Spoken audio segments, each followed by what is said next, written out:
Hi guys, and welcome back to another YouTube video. In this video we'll be going through the Melbourne Demons AFL Fantasy Preview for 2023. Remember to like and subscribe, as it's crucial that we get more subscribers, more channel views, so that I can be putting out content that you guys want. And I'll be putting out more polls in the coming future to ask what you guys want and to see what the AFL community wants in terms of content. So the Melbourne Demons should be an interesting case this year, as they are with the acquisition of Grundy. It affects both Grundy's and Gawn's output, and they were stalwarts in the ruck when they played for opposition teams. But now with those two being together, does it impact them to the point that they're not usable in AFL Fantasy? I believe it is the case. And with those two being together on a team, does it help the inside mids who now have a permanent high-class All-Australian ruckman there? I think that is the case. And so those guys could easily get a plus 5 or 6 point AFL Fantasy boost just from having a better ruckman. So if we go on to the players, you've got Clayton Oliver here at 994k. Now looking at his run-in, you have from round 4 to, I guess, depending on how Port play, 10, but potentially if Port will play well, then that will be a tough game. So round 9, where Clayton Oliver has a really good run. So trying to get him in would be tough at the beginning of round 4, at the beginning of that run. But you can easily look and see, okay, I'm going to try and target him after that Richmond game, when my rookies have further developed in their price, so they've got a lot more cash on them. And your mid prices have also gained more cash, allowing you to get to the likes of a Clayton Oliver. I probably won't be doing that because I have Christian Petrarca in my team. So unless Petrarca is playing bad, then I don't think I'll go up to Clayton Oliver. But there is a case that if they're both playing at 125 potential, 125 average during that time, that you have to go grab them both, just because of the impact of the likes of Gawn and Grundy in the ruck.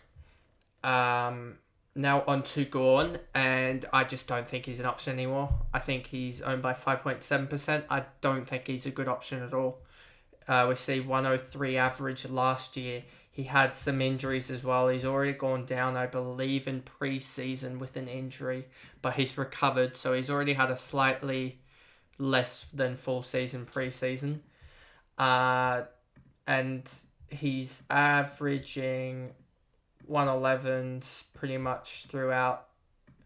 So some would think if there wasn't a Grundy in the team, I would think it would be a bounce back year for him. But considering there's Grundy in the side now, I just don't think I think he plays up more forward, losing his hit outs.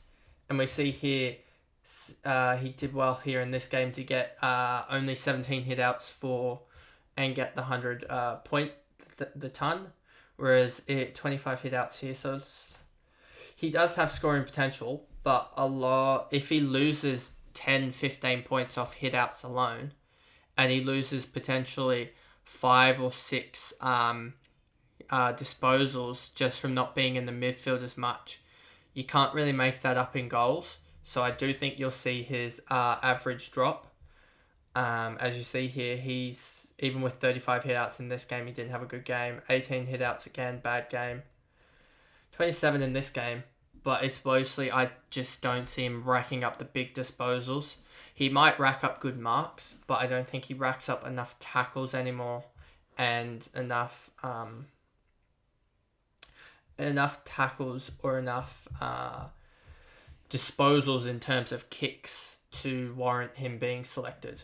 So now on to Brayshaw. Brayshaw is definitely an option, and I think could be another Melbourne player. Could be the Melbourne player that I go for in that run that they have, because I have Petrarca. Maybe I don't want to get another midfielder, so I want to get a defender who's probably going to be in the midfield this year, I believe. I don't think he will sit. I don't think he'll play completely down back. I think it'll be more of a hybrid role, and I think if he does take kick-outs, then he's a very good option here. Priced at 99, 878k. I just think he's a very good option. And if we look at his 2022, you'll see, and his fixtures, you'll see down here, he's ended the year pretty well. These last, 5 games, he probably averaged 110, I'd say, in that time. So that's pretty good output. I think he's that guy that I want to bring in, knowing that he's just going to average probably around that 100 to 110 range in future. Next, Viney is another option that you have priced at 854k, 96 average.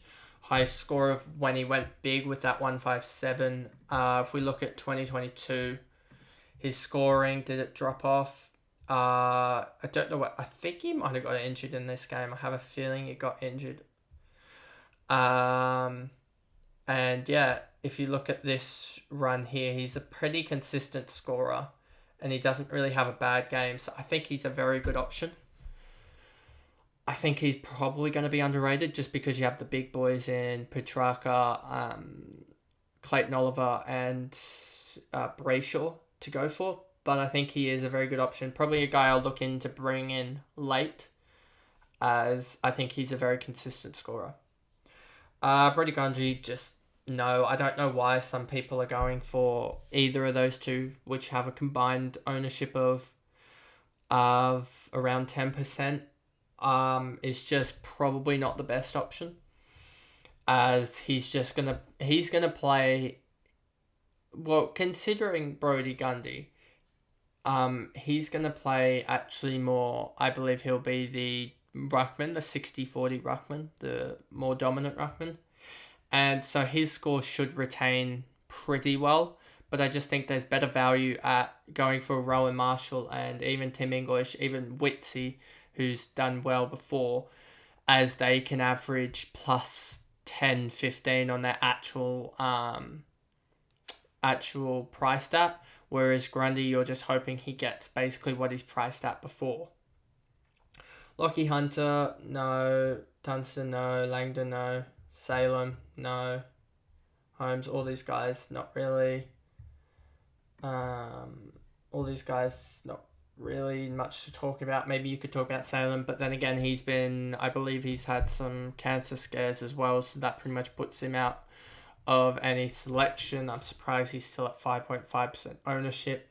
He was in my team early, but I think there's better value in Elliot Yeo, Dacos and Young, obviously, and Charlie Constable. I think takes up a role that should get him up to 700 or 800k quite easily with the role he's been given.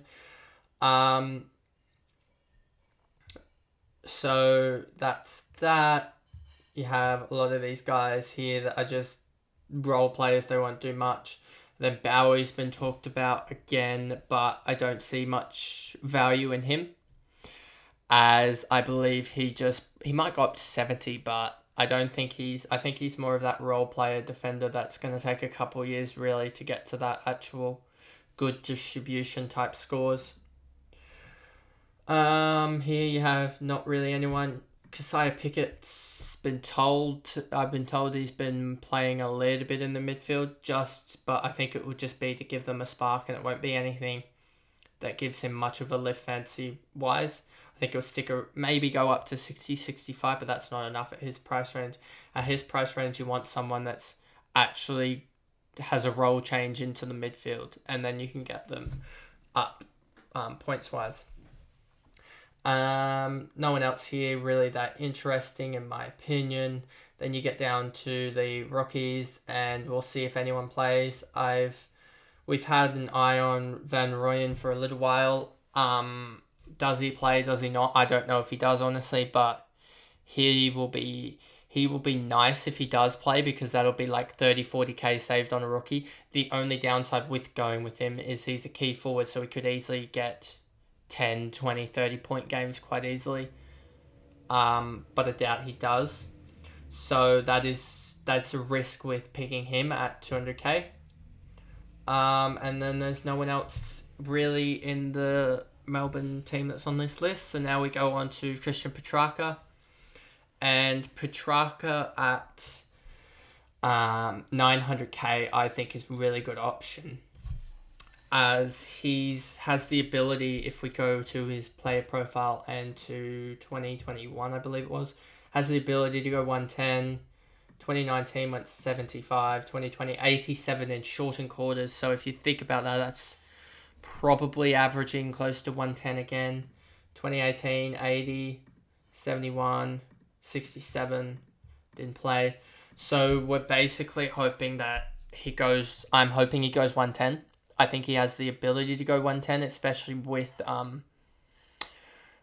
the introduction of Grundy helping out the midfield in terms of them getting first use of the ball.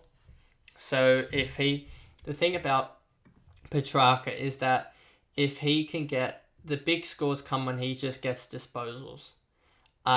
So he just needs to get touches of the ball, and if he only has 25 touches, he gets like a 70 score. But if he gets above, like, these are 38, 40 point 40 touch games, if he averages he has the ability to even if he just gets up to 29, 30, if you take out this 40 pointer that he had, then I'm guessing his average, you take out 40 points, his average probably goes up 2 or so. So already taking out one bad game from last year, and his average goes up to 105 basically. So that's one bad game. So that's not even the introduction of Grundy that's getting you +2. If the introduction of Grundy gets him +5 or +6 more, then that gets him up to 110. And if you think he could score 110 easily if he's back to his best, then you have potentially a 115 scorer there if you add the introduction of Grundy, and that's +13 upside on a midfield premium guy, which is pretty good. I think it's just much better upside than Clayton Oliver has. So if I go back to my main screen, that's the AFL Fantasy Preview for 2023 Melbourne Demons from my point of view. Remember to like and subscribe, as it'll be up as more videos will come out. Hopefully we get to daily uploads, even with my tight schedule at the moment. And then hopefully I can get through the last Geelong one and upload it tomorrow.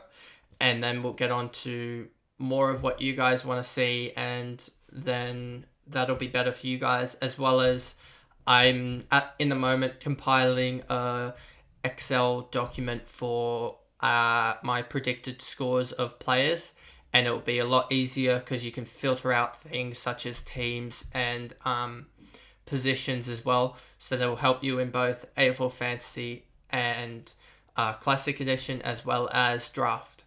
So if you want to watch my other reviews, it'll be up in the corner over here. And if you want to watch my other content in itself, it'll be over here for AFL Fantasy. And just remember to subscribe over here, it is. Yeah. So thanks guys, and goodbye.